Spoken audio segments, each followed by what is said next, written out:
Hello there, everybody. I got a very fantastic chess study here sent in by William Dolmer, one of my viewers and a very, very talented chess composer. This is really a true masterpiece, I think. White is on the move here, and we are winning this. Our pawns are moving in this direction, so we're just two steps away from promotion.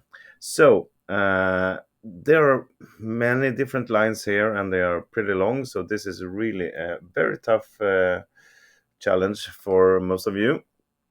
I would say you can pause the video and see if you can find out the first move, and there will be lots of opportunities to pause videos again later on because we will look on in many different lines. So start with finding the first move, and then we go from there. Okay, go ahead. All right, welcome back. So, what are we looking at?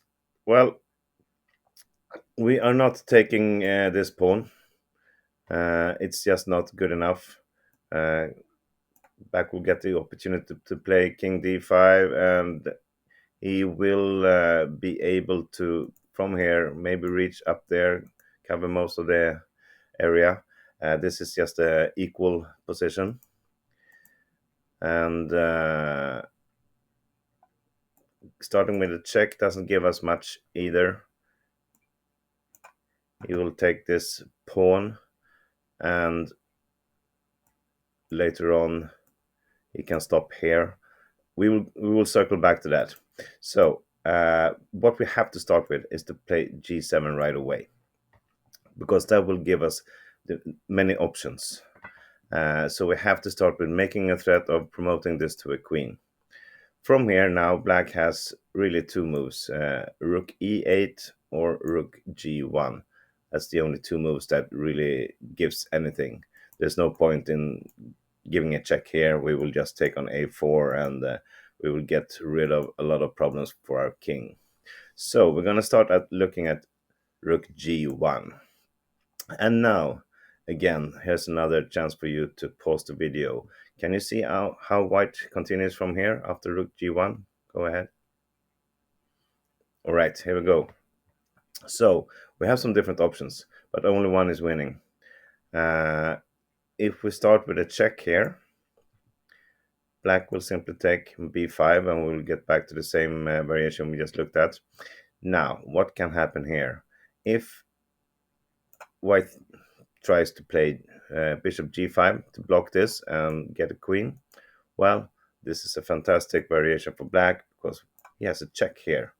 And look at this. The king is forced down to B2, and Bishop E5 will follow, taking this pawn. Or if we put our knight in between with C3, it's not winning either, because Black can simply take, we take back. Here's the check, and the rook will come to C8 and block this pawn. What if White simply plays king to C2 instead? Well, this is hanging, so we cannot do that. Okay.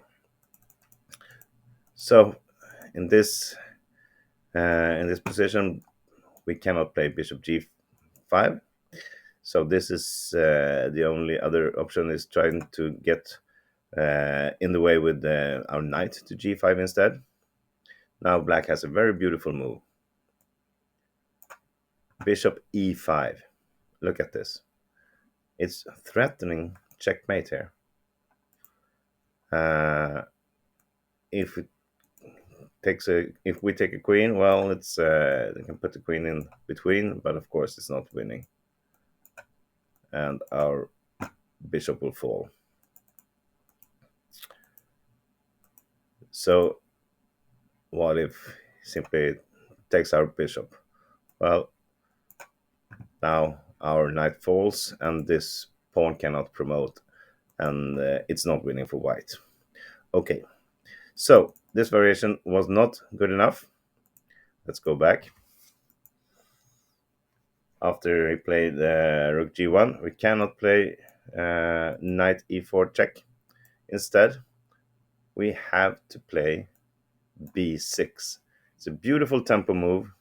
It threatens the bishop, also threatens to pass here and become a threat. The key for this is we want to have this bishop away from this diagonal and the opportunity to go to e5. Of course, we cannot take it with the king because of the check. So that is winning for us. And if he doesn't take, let's first look. If he takes, well, then this move is out of the way, and we can simply play bishop g5 right away to block here. Black cannot take it because of the fork, and white is winning. So b6 is a beautiful move here. Let's just look at what happens if we play something else like king b5 instead. Blocking here, still threatening this rook a1 if we move the bishop. Well, we will just take here, of course, and this is winning. Easy enough. And if we move the bishop to b8 instead, now we can play what we looked at before. Knight e4 check. Cannot really take here because then there's nothing down here anymore. Tries this, and now we can play bishop g5. Anything here is out of the way. He cannot play bishop e5 anymore. We can simply take it. We looked at this because now we have this pawn, and this will become a queen. Okay, so let's start from the beginning. After b6, this is simply a win. Black takes it, and we play bishop g5 and winning. This was pretty complex line, I know. I hope you follow it through, but this is how we stop the rook after it plays to g1. So now it's back from the starting position. We look at g7, and black cannot play rook g1 as we looked at. It has to play rook e8. And now again, it's time for you to pause your video and see how white continues from here. Go ahead. And welcome back. Well, for white here, there's only one move winning this, and it's the beautiful bishop e7 check. With the idea, of course, of placing the bishop on f8. Obviously, black cannot take this right away. We simply promote to a queen, and this is an easy win for white. So black has to do something else. Let's look at king d5 first, with the idea that after bishop f8, he plays bishop d6 check. But this is fairly easy for white to win. We can simply take here, actually, on a4. And if black takes here, well, then we promote to a queen. And this is, again, easy win for white. Okay, so after the check, let's look at king takes b5. This is the main variation and black's best defense. Now we play bishop f8, and it looks simple. It looks like an easy win. Now we will promote next move. But black has some really clever things here. He will simply take our bishop, and yes, we take it back. But look at this. If we promote to a queen, this is just a draw because of the bishop d6 check move. Look at this. I mean, we have to take it, otherwise we lose our queen. But if we take it, it's a stalemate. Black cannot move anywhere, and this is a draw. So that's a beautiful move, really making it impossible for us to promote to a queen. So instead we have to take and promote to a bishop. This is so beautiful. And now we we are a piece up, but it's a piece for 2 pawns, and this is not easy, but it is winning for white. And there are long lines here, and if you want to make it deeper, you should look at this yourself, but I will show you the main line after this.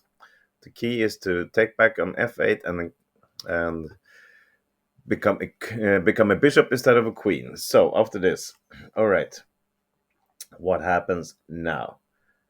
He play. I'm just gonna show you the main line: bishop e5, knight e4, king c4, bishop to d6. Trying to get an exchange here. Black does not want that. Instead plays bishop d4, sacrificing his pawn, and then come down with the king to d3. We move our knight to really control these squares. We have to get the king away from taking our pawn. If we lose this pawn, it will be a draw for sure. Okay. After knight g3, what happens then? Bishop e3. We cannot exchange here, and there are long lines, but the best move for white is bishop e5. Comes bishop f2, knight e4, bishop e3, knight goes to d6. We really want to make a way for our pawn to come here. Black cannot sacrifice on this pawn. We will win with the bishop and the knight. So black will play bishop g1. And now we cannot push this pawn because of bishop h2. So we have to do something else. Instead we play knight f7. And now we are threatening to push this pawn. So the king will attack our pawn. We go, then we move it, but then it will continue to attack with his king to e4. Give it check, force him back, or up, in this case up to d5 is the best. I will try to get up here. Okay, now we have a tempo move. Let's just take a pawn, allowing black to play bishop d4. And now we come to f7. Here comes the exchange. We take it with our knight.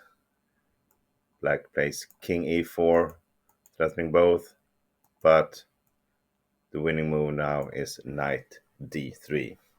So this was the main line. There are so many side variations. I cannot show you all because this video will be several hours long. This is just to show the computer's best line, and in the end, white wins after this. Hope you enjoyed it. Feel free to, of course, explore more in this study. It's really, really deep and it's beautiful. And many thanks to William for sending me this. I'm sure you will do great things in the future. All right. Have a great day, everybody. Thank you for watching.